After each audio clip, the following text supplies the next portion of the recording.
2024কে সামনে রেখে ঘর সাজানোর চেষ্টা করছে প্রদেশ কংগ্রেস। জাতীয় রাজনীতির সঙ্গে পাল্লা দিয়ে রাজ্যেও প্রাবল্য বাড়ছে কংগ্রেসের। উজ্জীবিত হচ্ছেন কংগ্রেস কর্মী সমর্থকরা। দক্ষিণ জেলাতেও কংগ্রেস চেষ্টা করছে নিজেদের হারানো জমি পুনরুদ্ধার করতে। এই মিশনকে সামনে রেখে বুধবার দক্ষিণ জেলা কংগ্রেসের উদ্যোগে অনুষ্ঠিত হয় সাংগঠনিক বৈঠক। এদিন বৈঠক শেষে 10 পরিবারের 61 জন ভোটার জাতীয় কংগ্রেস দলে যোগদান করেন, জানিয়েছেন প্রদেশ কংগ্রেস সভাপতি আশিস কুমার সাহা।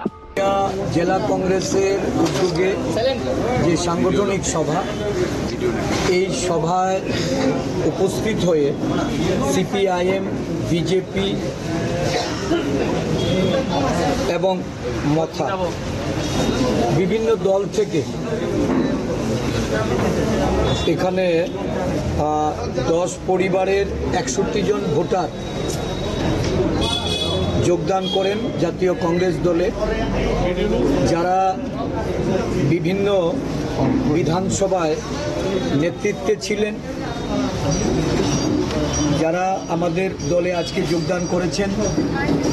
জেলা কংগ্রেসের পক্ষ থেকে তাদের এই জেলার বিভিন্ন গুরুত্বপূর্ণ দায়িত্ব অর্পণ করে তাদেরকে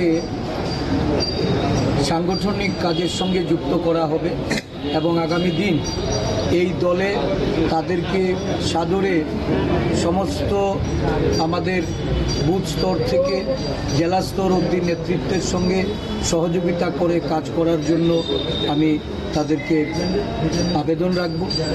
অভিনন্দন জানাই, স্বাগত জানাই কংগ্রেস দলের সাংগঠনিক রূপরেখা এটা সম্পর্কে তারা অভিহিত হয়ে আগামী দিন দলকে সমৃদ্ধ করবে এই প্রত্যাশা করছি। ধন্যবাদ। দক্ষিণ জেলার এদিনের সাংগঠনিক বৈঠকে আশিস কুমার সাহা ছাড়াও উপস্থিত ছিলেন সর্বভারতীয় কংগ্রেস কমিটির সম্পাদিকা জরিতা লাইটফ্লাং, প্রাক্তন মন্ত্রী মনীন্দ্র রিয়াং, জেলা কংগ্রেস সভাপতি মৃদুল পাটারি, প্রদেশ যুব কংগ্রেসের সহ সভাপতি শাহজাহান, স্থানীয় কংগ্রেস নেতা মিলন। জাতীয় কংগ্রেস জিন্দাবাদ, জাতীয় কংগ্রেস জিন্দাবাদ। নবাগতদের দলে জানাই স্বাগতম, আজকের এই অনুষ্ঠানে নবাগতদের দলে জানাই স্বাগতম, নবাগতদের দলে জানাই স্বাগতম। জাতীয় কংগ্রেস, জাতীয় Congress, Rahul Gandhi. Bureau report, jam 24 news.